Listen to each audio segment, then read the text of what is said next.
CNN Radio. En Rosario, 89.5.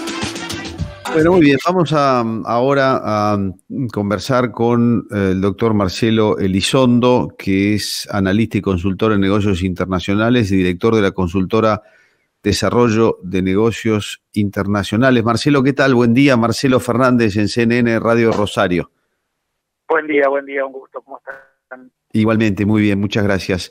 Bueno, habida cuenta de cómo están las cosas en el mundo y en la Argentina en particular, Marcelo, parece que la salida tiene que venir por el lado de los negocios internacionales y de las exportaciones fundamentalmente, pero queríamos conocer su punto de vista sobre cómo estamos parados para encarar una situación de ese tipo desde el punto de vista de la infraestructura más amplia. No me refiero a la estructura solamente de fierro, sino las normativas y las políticas que muchas veces en Argentina son bastante contradictorias. ¿Cómo estamos parados para encarar una salida de ese tipo, Marcelo, en este caso, en esta oportunidad?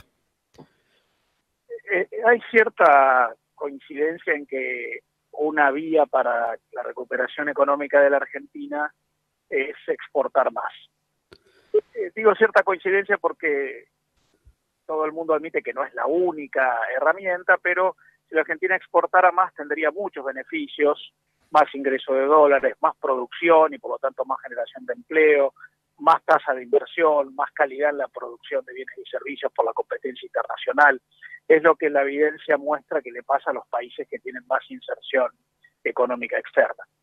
Pero la Argentina parte de un punto de inicio bastante débil. La Argentina es un país que exporta muy poco y que además ha venido perdiendo participación en el comercio internacional. En los últimos 60 años ha caído de generar el 0,8% de todas las exportaciones mundiales a generar solo el 0,3% de todas las exportaciones mundiales, que es el dato del año pasado y de los anteriores. O sea, el comercio internacional crece mucho desde hace muchos años, aún cuando se estabilizó, se regresó un poco en los últimos, pero la Argentina pierde participación relativa. Por lo tanto, el estado de inicio no es bueno. Hay una enorme cantidad de barreras que habría que liberar, empezando por la situación macroeconómica que desalienta proyectos de largo plazo, los desequilibrios macroeconómicos, siguiendo por un entorno regulativo muy congestivo, efectivamente muy obstructivo. Hoy los negocios internacionales requieren flexibilidad, adaptabilidad, mucho dinamismo y el sistema jurídico argentino es muy burocratizante. Y siguiendo por problemas físicos de infraestructura y problemas de acceso a los mercados externos por falta de acuerdos recíprocos con otros mercados que reduzcan barreras de ingreso. Por lo que hay una tarea vastísima por llevar adelante.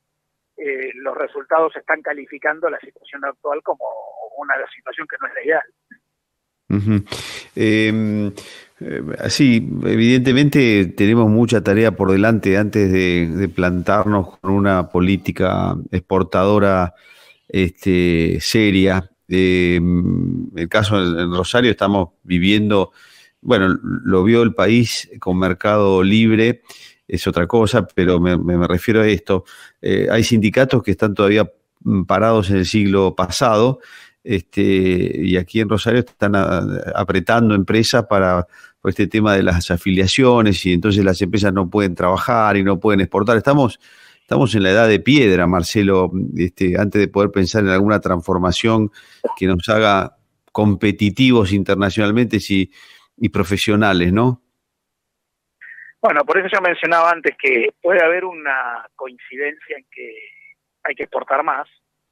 La Argentina el año pasado exportó unos 65.000 millones de dólares en bienes físicos y unos 14.000 millones en servicios. Debería estar exportando el doble de acuerdo a la dimensión de su economía. Pero más allá del propósito, después hay que alinear los factores para que eso ocurra. Y allí, entonces uno concluye que es muy difícil exportar si uno tiene el gasto público altísimo y desbordado que tiene la Argentina, pues es una carga sobre la competitividad de las empresas. Uno sale al mundo y lleva una mochila más pesada que la de sus competidores, del mismo modo que obviamente tiene que generar un espacio que aliente proyectos de largo plazo. Las empresas que exportan son empresas que firman acuerdos con sus clientes en el exterior de mediano y largo plazo. Entonces la estabilidad es crítica y en ese marco el grado de conflictividad social es un obstáculo grande. Esto de lo que hablaba recién en la introducción de la pregunta, la fricción con los sindicatos, con los reguladores, con los actores económicos que son proveedores o clientes, pero que por una puja constante que es consecuencia de la inestabilidad económica terminan siendo más que socios partidarios de un escenario de disputa y de tironeo. Una situación de cambio constante de reglas de juego, esto de que, bueno, hay teletrabajo, pero después se sobreregula. Bueno, vamos a alentar la exportación, pero restringimos importaciones, por lo tanto no puedo acceder a insumos o a bienes de capital. Vamos a alentar la exportación, pero después tenemos un tipo de cambio desdoblado que hace que el exportador cobre en pesos la mitad de lo que vale el tipo de cambio del mercado regular o en el mercado irregular, que es el mercado libre. Bueno, todo esto desalinea factores. El propósito, todo bien, pero después, para ordenar los factores que encadenan los hechos hacia el resultado, bueno, me parece que ahí hay mucho por hacer, poner en caja el gasto público, eliminar los déficits, política monetaria y fiscal mucho más razonable y equilibrada, abrir la economía, flexibilizar el sistema jurídico y evitar todo este escenario de fricción y de tensión, como el caso de las disputas con los sindicatos, que obviamente no alientan competir en un escenario en el que todos los demás están mucho más ordenados que nosotros. Sí, sí, claro, está clarísimo. Estamos ni siquiera en los preliminares de tener las bases como para ir a buscar, ya no una política exportadora, sino una política económica seria y en términos generales. Saliendo de la Argentina, Marcelo, y yendo al mundo, hay un montón de cosas que están cambiando. El turismo está cambiando de manera dramática. ¿Qué pasa con el comercio internacional? ¿Qué cambios, ya no solo de logística, sino también geopolíticos, se van a dar después de esta situación, que inclusive ha generado alguna tensión entre países y entre empresas y países? ¿Qué cambio imagina se puede venir después de que pase esta pandemia? Bueno, esta pregunta se encadena con lo que veníamos diciendo antes, porque si nosotros queremos exportar más, lo que tenemos que tener es más empresas exportadoras. O sea, no exportan los países, sino que exportan las empresas que producen, comercian, invierten, se alían. Por lo tanto, hay que tener empresas. En la Argentina tiene muy pocas, y además muy pocas que exportan mucho. En la Argentina apenas hay unas 400, 500 empresas que exportan más de 10 millones de dólares por año, poquísimas. Tenemos menos empresas exportadoras que países más chicos de nuestra región, como Chile, o Perú o Colombia.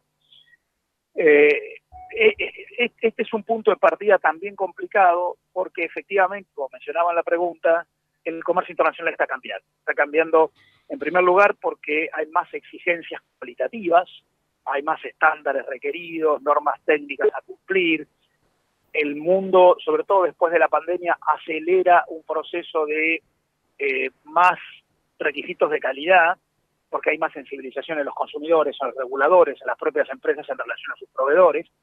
Estamos en medio de lo que se llama la cuarta revolución industrial, que es una revolución de digitalización de la producción, en la que sí, el valor se genera a partir de intangibles: propiedad intelectual, conocimiento, patentes, royalties, know-how, ingeniería, conocimiento incorporado en el proceso de producción. Y eso obviamente requiere corregir todo lo que hablábamos antes. Probablemente vamos también a un mundo en el cual la geopolítica va a ser más importante, entonces vamos a tener que preparar a nuestras empresas y nuestros productos para competir en un escenario en el que hay factores no económicos que influyen en las estrategias. Todo esto requiere mucho más capacidad de competencia, requiere empresas más calificadas, muy innovativas, muy basadas en la información, la tecnología y las condiciones de calidad, incluso muy por encima de los costos. Probablemente vamos a un comercio internacional en el que tener costos bajos ya no va a ser el elemento diferencial, sino tener capacidad de cumplir estándares de calidad crecientes. Y eso requiere, una vez más, empresas preparadas, y para que haya empresas preparadas tenemos que tener una economía que aliente la inversión, permita proyectos de largo plazo, facilite el acceso a financiamiento, elimine regulaciones, obstrucciones y el peso del gasto público acordado. Bueno, tenemos una tarea larga. Marcelo, le agradezco mucho, ha sido muy, muy amable y muy claro además. Muchísimas gracias. Un gusto, gracias por el llamado. Buen día. Al contrario, adiós, buen día. Bueno, hemos conversado con Marcelo Elizondo, es abogado, es analista y consultor de negocios internacionales y director de la consultora DNI, Desarrollo de Negocios Internacionales. Nos dejó un panorama muy claro, muy detallado, muy contundente de lo complicado que estamos antes de poder encarar seriamente una política exportadora en términos generales. Tenemos muchísimas cosas que resolver antes y estamos un poco empantanados. Cosas que son más bien básicas y que la mayoría de los países que van bien las tienen resueltas. Tendrán otros problemas, pero estos que son centrales y básicos los tienen resueltos. Nosotros todavía no. Tenemos tarea por delante.